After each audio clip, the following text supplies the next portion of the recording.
Check. Check, check.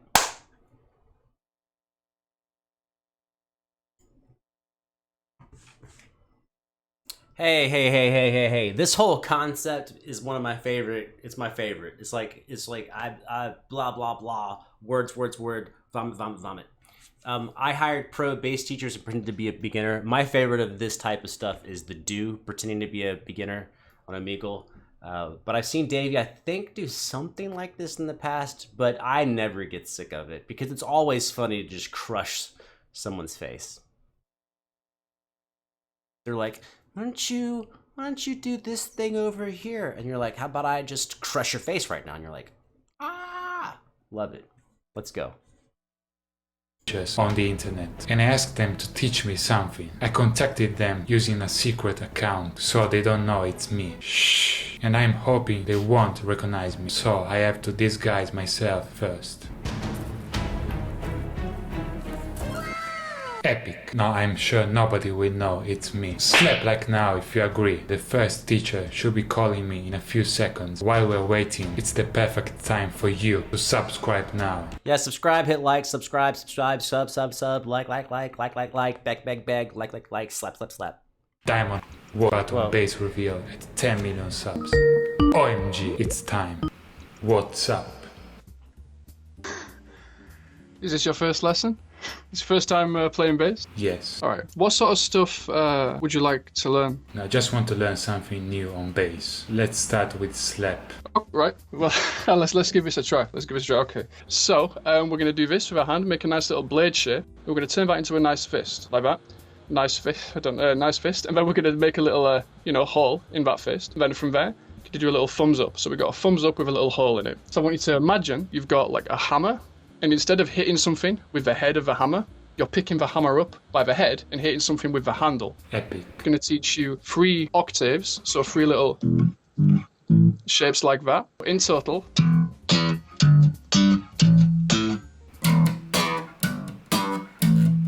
really good, really controlled movements actually. Like you barely move your hand to play. That's really impressive actually. Good. Thanks. So then after that, what we're going to do is we're going to add in some percussive notes. So it's going to sound more like...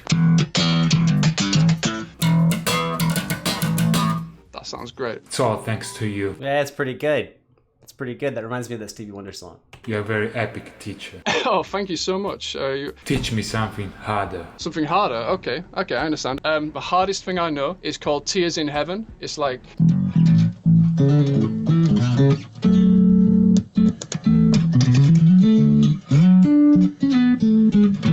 That's a good version. I've never heard the solo bass version.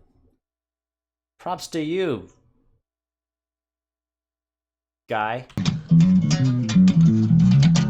So we're going to try get through as much of that as we can in this lesson. Epic. We're going to hammer on from E0 to E2 and then 5. Perfect. A very efficient technique for a beginner. And then after that, we're going to go onto the G string and then land on D7.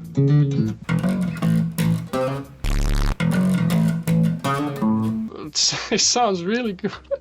Then from there, we're going to use our little finger on G9, finishing on G6. Little finger? I thought it was pinky. You learn something new across little finger. Use your little finger.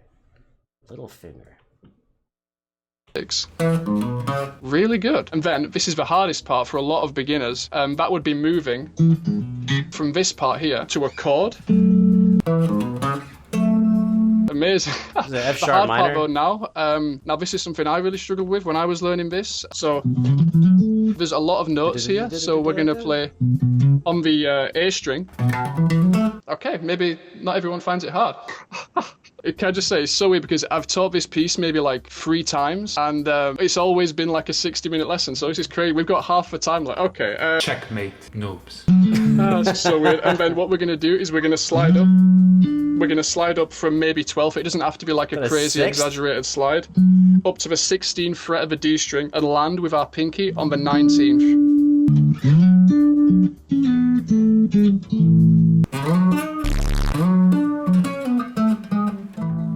So from here, this is so weird. Right, let me try to play the full version.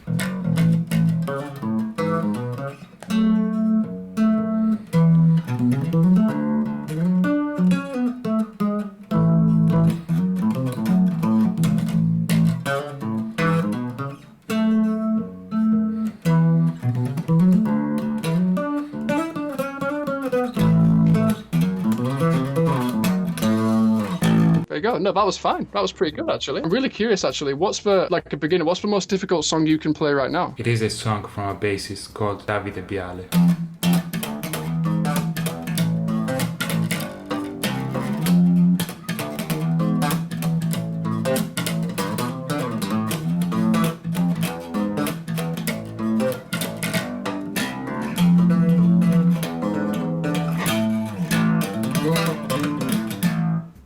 That is not the hardest thing he knows how to play. He just wanted to play his own song. Nice job, Davey. Can I just say as well, from a teacher's perspective, your slap technique is actually crazy good. You're barely moving your hand. It's so like efficient and controlled. It's really cool, actually. Thanks. Like there's a couple, you know, YouTube bass players who play like that as well. I've never seen like a student who does that. So wow. So thanks to your epic slap bass lesson. Thank you. Now I have to go. Thanks for the lesson, dude. Bye. Bye-bye. OMG, guys, I think we did it. He didn't recognize me. Checkmate. Cuts. That was a very good lesson and I actually learned something new. Epic. The second teacher asked him to teach me a metal bass line. Hey. What's up? What's up? Teach me metal bass, please. So let's play some Iron Maiden. So the Trooper, the song, then you go back to frets. And the same thing. Nice. So. And then. Yeah. Epic. Like I'll ask for some advice on my slap game because What? You are supposed to teach me. yes, like I wasn't expecting this, but the chance, you know. Sure, I'm gonna teach you some slap if you pay me $420. Actually, I mean, I'm a huge fan, man. I mean, you rock so much, and what happened to the bald hair? We don't talk about that anymore. Very sweet guy from Brazil. Obrigado. Cool bass lesson. Muito Looks bem. like my disguise isn't working very well. I'm not sure why. Next teacher. He's from Brazil again. Hello. What's up? Hey man! Are you really Davie504? How did you know that? Man, can't believe that. I would like to hear about you. How did you start? My favorite technique, slap. My favorite bass player, Davie504.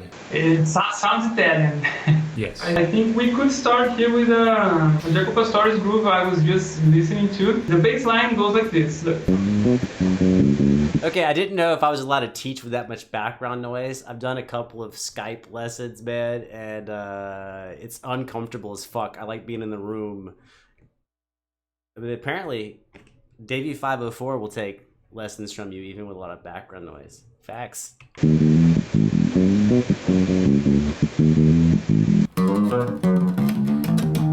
Oh, actually, I think the Brazilian's rhythm's a little bit better. Okay, maybe not. Maybe Dave's just playing faster. Oops. Great man, that's it, cool. Yeah, that was easy for you, right? No, I actually never heard of this bass line. It's not every day that I learn something new. So I just really want to say thanks to you. So anytime you need, I'll be here. And have a nice day, have a nice weekend. See you around. Bye. I just showed you one short part of our lesson because that was a very long lesson and it taught me more exercises as well. Bass teacher number 3. Very cool. And now we have one last bass teacher. I couldn't call him, so he just made a bass lesson video for me. And I asked him to teach me one cool slap bass line. Let's see what he sent me. Hello David, I hope you're doing great. So yeah, let's get to slap bass. Tone is very important in slap. You can play simple stuff, but if you have a good tone, it will sound amazing, okay? Wise words. Okay, tell me how you find this one.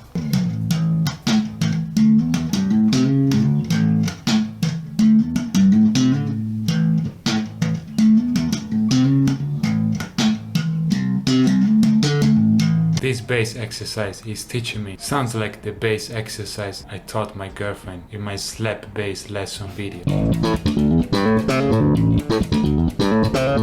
Well, to be fair, A minor pentatonic always sounds like A minor pentatonic. Always. And forever. And bless you, A minor pentatonic. Thank you, bass teacher number 4. Very cool. That was a very cool learning experience. They were all very good teacher and very kind people. I actually learned something new. I'm gonna leave a link in the description so you can learn something from them too. It's worth it. You know, whether you're a noob or a pro bassist, there is always something new to learn in music. And with these very wise words, I'm gonna end this video. True. And I will see you in the next It's video. true. Oh yeah, the time flies by.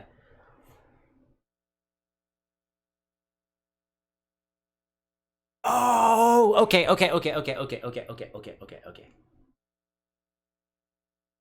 I actually have fucking feedback, man. As a professional guitar player, that me, who's taught at the university level for, I don't know, 10 years maybe? Nah, not like, you know, like a lot of people. Maybe like 1,000 people. Like, not like a lot, but like a decent amount. I will say, I mean, we don't know the actual content of the lessons because he chopped it up. But I would say what I saw there that really reminds me of poor teaching. Sorry, everybody. It took me a couple of years to alter my game. Is people go, here's this thing, play. I'm so sick of not seeing this hand. People say, oh, play this thing. Like, I used to do that. I used to like write up exercises or take them out of a book, whatever, and go, here, play this thing. And then you would look at that thing and try to correct it, you know? That's not the way. That's not the way. I don't believe in teaching someone a lick. I mean, obviously, if they hire you specifically to teach them a lick, you teach them the lick because they're paying you to learn that specific thing. But when they come to you as for instruction, your job is to make them better, which means you need to figure out what they're not good at. So you take snippets. You can start with a whole riff, right? But then as soon as you notice something in the playing, you correct it. And if everything's fine, you don't let them just play great music and go, good job, because you haven't taught them anything. They just killed it the whole time. So your job is to like ask questions, figure out what's going on. What are they bad at, either mentally or physically, rhythmically, tone-wise, phrasing-wise, and find something concrete you can point your finger at. I hate this fucking camera. And you point your finger at it and go, oh, here's something going that's maybe could be your positioning of your fretting hand, or your tendencies with your right hand and your finger motion, or maybe one finger sounds much different than the other. So when you're playing repeated notes, they don't sound like a steady stream of notes. They sound like two different types of notes because there's an imbalance with your actual striking hand, your plucking hand. Yeah, so this is like a shout out, not a shout out, call out, an emergency, an SOS. This is an SOS to the world. Is if your teacher is constantly showing you how to play stuff, hunt. Keep taking lessons from them. Keep taking lessons until you find someone else. But keep hunting. You want someone who's working on a bigger level than just like play this stuff. Because it's really not play this stuff. Play this stuff is, that's the thing you're playing. But why are you playing it? How are you playing it? What do you want to do next? What were you playing before? What are some holes that you haven't fixed, right? What's something that you want to do in the future that requires a big buildup to get there? So we have all these fundamental skills that all work to make the whole structure bigger. And that shit better be covered in 15, 20 minutes. You get a 30-minute lesson, but let's be honest, man, most people are not going to learn for 30 minutes straight. They're going to learn for 15 to 20 minutes. You know, they're going to unpack, pack back up, greetings, how you doing, what's going on. You really got about 15 minutes of solid instruction you can get in there. And that doesn't mean talking to them. It doesn't mean yammering your fucking mouth off and playing a bunch of notes. It means maybe you play for 2 or 3 minutes total, and they're playing back to you, and you're critiquing and refining in that 15 minutes, and they better be better. They better have improved in 12 minutes, or else you don't deserve to get fucking paid. That's what I believe. I'm a tough guy when it comes to that, but I believe, you know, most people who want to make music, they could buy gear, They could go to concerts. There's a lot of things they could do with their money, and charging them and getting paid to teach music is unreal. It's unreal. It's something that it's like a dream come true to get paid to teach music, and you owe them more than what they're giving you. You need to actually really deliver on that money. And because most teachers are bad, most teachers suck dick, they're fucking terrible. But there's like a lower limit, like everyone's charging $30 a half hour, 25 or 45 wherever you are. So that's kind of the price. So even though everyone kind of sucks, everyone's getting paid that same amount of money. Nah, man. You need to get people addicted to you like fucking crack rock. And how you do that is you make them better every single time they sit down. And I would challenge you to do this. If at the end of a lesson, they cannot tell you what they can do better and they cannot demonstrate what they can do better, tell them, this lesson's on me. I didn't do my job. Take your money back. I'll see you next week. I cannot charge you. If I can't point, right, when someone comes to your house, you got a plumbing problem, right, your car's broken, you take it to the mechanic. When they fix it, they can tell you what they fixed. There's a definite outcome. You had a leaky pipe, it's not leaking. You had a toilet that couldn't flush, now it can flush. Your car had a flat tire, now it's got a real tire. When you're hungry, you go to a restaurant, they bring you food. What did I get? Food. Here's the food. I was hungry, I'm not hungry. Same thing in a lesson. It should be very, very clear. Here's what you didn't have before, here's what you have now. And that's just me going on a tangent, but I think it's the way to do. And that's why I miss my professor, rest in peace. He passed away at like 78 years old. That's why I miss him tremendously, because every single time we spent time together, he just opened a new world of how to think about music and how to perform and how to be a better teacher. And anyways, be that for somebody. I'm out of here.